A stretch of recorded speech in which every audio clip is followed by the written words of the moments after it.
নমস্কার, রান্নাঘরের মহারানীতে তোমাদের সবাইকে স্বাগত। আজকে দেখাবো মেথি পাঁপড়ের তরকারি। পাঁপড়ের তরকারি তো খেয়েছি আমরা অনেকেই, সবাই খেয়েছি। এটা কিন্তু একটু মেথি দিয়ে করব। দেখো, মেথিটাকে আমি সারা রাত ভিজিয়ে রেখেছি, আর পাঁপড় তো অবশ্যই লাগবে। আচ্ছা, মেথিটাকে কিন্তু এবার একটুখানি গরম জলে করতে দেবো সে মেথিটাকে। এটার করা হচ্ছে, তার একটা কারণ আছে। মেথি যেহেতু তেতো, এই তেতো ভাবটা দূর করার জন্য এই প্রসেসটা করা হয়েছে। আচ্ছা, মেথিটাকে দেখো আমি কিন্তু গরম করে ফুটিয়ে নিয়েছি। এবার কিন্তু মেথি যে তেতো ভাবটা সেটা চলে যাবে। রান্নায় কিন্তু মেথি মুখে পড়লে একটা তিতকি তিতকি ভাব লাগে, সেটা যাতে না হয় তার জন্য কিন্তু এভাবে রান্নায় ব্যবহার করব। এবার এটাকে ফুটিয়ে নিয়েছি, ঠান্ডা করে ছেঁকে নেব। আচ্ছা, এই রান্নাটা করতে যেটা লাগবে সেটা হচ্ছে বেসনও লাগবে। তাই বেসন এখানে আমি 2 চামচের মতন বেসন নিয়েছি। নিয়ে এটাকে একটু কিন্তু লাল লাল, মানে হ্যাঁ, একটু লাল হওয়া পর্যন্ত কিন্তু আমি এটাকে ভেজে নেব। আচ্ছা, বেসনটা দিলে কিন্তু এটাই কিন্তু মেন মশলার উপকরণ। আচ্ছা, বেসনটা কিন্তু আমি ভেজে নিয়েছি। দেখো, বেসনটার কিন্তু কালারটা চেঞ্জ হয়ে গেছে। বেসনটা কিন্তু একটু লাল লাল হয়ে গেছে বেসনটা। আমি কিন্তু সর্ষের তেল দিয়েছি। দিয়ে কিন্তু যেটা করব সেটা হচ্ছে, প্রথমে আগে পাঁপড়টাকে ভেজে নেব। পাঁপড়টা কিন্তু একটু ছোটো টুকরো করে নিলে ভাজতেও সুবিধা হয়, আর রান্নাতেও কিন্তু ব্যবহার করতে সুবিধা হবে।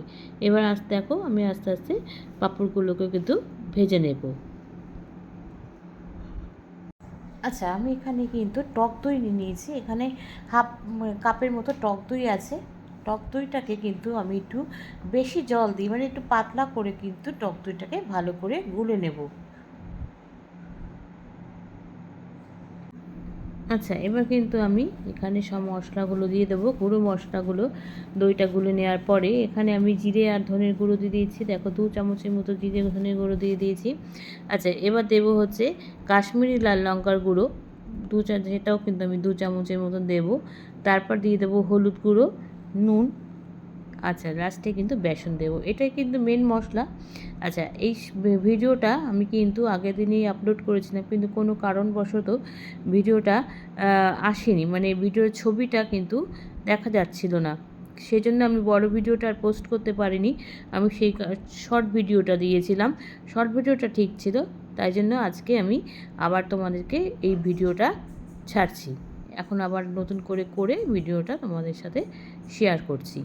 আচ্ছা, এবার দেখো, এটাকে খুব ভালো করে গুলে নিচ্ছি। খুব ভালো করে গুলতে হবে যাতে কোনো দানা না থাকে, তাহলে কিন্তু দলাটা থেকে গেলে না ওই দেখতে বাজে লাগবে, আর মুখে পড়লে খেতেও বাজে লাগে।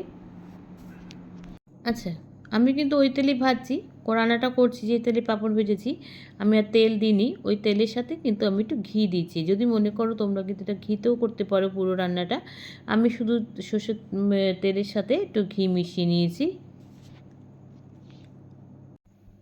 আচ্ছা, প্রথমে দেখো আমি এখানে ফোড়ন দেবো। ফোড়নে এখানে আগে প্রথমে কিন্তু আদা দিয়ে দিয়েছি। আদাটাকে আগে ভেজে নেব। আদাটা কিন্তু তেলে দিলে খুব ছিটকায়, ওই জন্য কিন্তু একদম গ্যাস কমিয়ে একটু নুন দিয়ে যদি আদাটা দাও তাহলে কিন্তু এত ছিটকাবে না। আচ্ছা, আদাটা কিন্তু আমার এখানে ভাজা হয়ে গেছে। এবার এখানে দেখো, একটা শুকনো লঙ্কা কিন্তু আমি কাঁচি দিয়ে ছোটো ছোটো করে কেটে দিচ্ছি। শুকনো লঙ্কাও দেবো, আর একটা তার সাথে কাঁচা লঙ্কা দেবো। এখানে ঝালটা যা যা স্বাদ অনুযায়ী, যদি মনে করো একটু বেশি ঝাল খাবে তাহলে কিন্তু আর দুটো শুকনো লঙ্কা দিতে পারো, কাঁচা লঙ্কা ব্যবহার নাও করতে পারো। আচ্ছা, এবার দেখো, এবার আমি এখানে কিন্তু ফোড়ন দেবো। ফোড়নে কিন্তু আমি এখানে জিরে দিয়ে দিয়েছি। জিরেটাকে ওই প্রথমে কিন্তু আদা দিয়েছি, আদার সাথে শুকনো লঙ্কা আর কাঁচা লঙ্কা দিয়ে দিয়েছি। এবার দিয়ে দিয়েছি এখানে জিরেটা দিয়ে কিন্তু এটাকে একটু ভেজে নিচ্ছি ফোড়নটা। এরপর এখানে আমি দিয়ে দেবো হিং। হিং বেশি না, সামান্য পরিমাণে হিং দিয়ে দেবো। আচ্ছা, এবার দেখো, কড়াইতে ফোড়নটা হয়ে যাওয়ার পরে আমি যে মশলাটা গুলে রেখেছিলাম সেটা কিন্তু এবার এর মধ্যে কড়াইতে দিয়ে দেবো। দিয়ে এবার এটাকে কিন্তু মশলাটাকে খুব ভালো করে কষাবো যতক্ষণ না তেল ছাড়ে আসলে। আর মশলা থেকে দেখো দিয়ে দিয়েছি বাটিটা, কিন্তু এবার একটু বাটি ধোয়া জল দিয়ে দেবো। দিয়ে এবার মশলাটা কিন্তু খুব ভালো করে কষাবো। যাতে মশলার মধ্যে কোনো কাঁচা গন্ধ না থাকে আর মশলাটা খুব ভালো করে ভাজা হয়ে যায়। আচ্ছা, এবার দেখো মশলাটা কিন্তু অনেকটা কষে গেছে। এবার এর মধ্যে কিন্তু পাঁপড় দিয়ে দিচ্ছি, পাঁপড়গুলোকে দিয়ে দিচ্ছি, দিয়ে এবার এটাকে মশলার সাথে পাঁপড়টাকে কিন্তু খুব ভালো করে মেশাবো, যাতে পাঁপড়ের মধ্যে মশলার গন্ধটা চলে যায়। সেই কারণে দেখো আস্তে আস্তে মশলার সাথে পাঁপড়টা কিন্তু মিশিয়ে দিচ্ছি। আর এই তরকারিটাও কিন্তু বেশ একটু অন্যরকম স্বাদের, খেতেও কিন্তু খুব সুন্দর হয়েছিল। আচ্ছা, পাঁপড়টা কিন্তু বেশ টাকা মশলার মধ্যে ডুবে গেছে। এবার আমি এটা এখানে একটুখানি আখের গুড় দিচ্ছি, যেহেতু টক দিয়েছি তার সাথে একটু মিষ্টিটা ঠিক মতো না দিলে কিন্তু ব্যালেন্সটা ঠিক হবে না, মানে টক, মিষ্টি আর নুনের স্বাদটাও কিন্তু ঠিক মতন দিতে হবে। সেই জন্য কিন্তু আমি এখানে আখের গুড় দিয়ে দিয়েছি। আচ্ছা, এবার যে মেথিটা এত প্রসেস করে রেখেছি, এবার শেষ মুহূর্তে কিন্তু এই মেথিটা দিয়ে দেবো। মেথিটার গন্ধটাও কিন্তু একই রকম আছে, কিন্তু মেথির যে তিক্তি ভাব সেটা কিন্তু একদম চলে গেছিলো, মুখে পড়লেও কিন্তু কোনো অসুবিধা হচ্ছে না খেতে। এই প্রসেসটা কিন্তু তোমরা জেনে রাখতে পারো, এই প্রসেসটা কিন্তু খুব ভালো। মেথি রান্নায় আমরা সহজে মেথি ব্যবহার করতে চাই না, মেথি তেতো হয় বলে। মেথি এইভাবে যদি রান্নায় ব্যবহার করো তাহলে কিন্তু মেথিটা আলাদা তেতোও হয় না, আর মেথির যে একটা সুন্দর ফ্লেভার আছে সেটাও কিন্তু খুব ভালো লাগে রান্নার সময়। সেই জন্য এইভাবে আমি প্রসেসে রান্নাটা করেছি।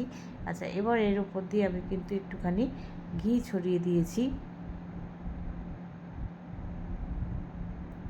আর লাস্টে যেটা না দিলে কিন্তু রান্নাটা একদম অসম্পূর্ণ থেকে যাবে, সেটা হচ্ছে মেথি। মেথি বলছে সরি, ধনে পাতা। এবার ধনে পাতাটা কিন্তু রান্নার উপর থেকে দিয়ে দিয়েছি। দিয়ে এবার এখানে কিন্তু আমি গ্যাসটা বন্ধ করে দেবো, দিয়ে ঢাকা দিয়ে রাখবো কিছুক্ষণের জন্য। তারপরে যাতে ধনে পাতা মেথি সব গন্ধগুলো বেরিয়ে না যায়, সেই জন্য ঢাকা দিয়ে রেখে দেবো। আচ্ছা, হয়ে গেছে আমার একদম মেথি পাঁপড়ের সবজি। তোমরা কিন্তু এভাবে বানিয়ে খেতে পারো। পাঁপড়ের তরকারি তো এভাবে খেয়েছো কিনা জানি না, একবার করে খেতে পারো, খুব দারুণ খেতে হয়েছিল। তাহলে জানিও লাইক, কমেন্টস আর শেয়ারের মাধ্যমে। তোমরা যারা আমার চ্যানেলটাকে সাবস্ক্রাইব করে আমার সঙ্গে রয়েছো তাদের জন্য রয়েছে অসংখ্য অসংখ্য ধন্যবাদ। আর যারা করোনি তারা প্লিজ চ্যানেলটাকে সাবস্ক্রাইব করে আমার সঙ্গে থেকো। তোমরা সবাই সুস্থ থেকো, সাবধানে থেকো, ভালো থেকো। চলি, টাটা। দেখা হচ্ছে পরবর্তী নতুন কোনো রেসিপিতে তোমাদের সঙ্গে।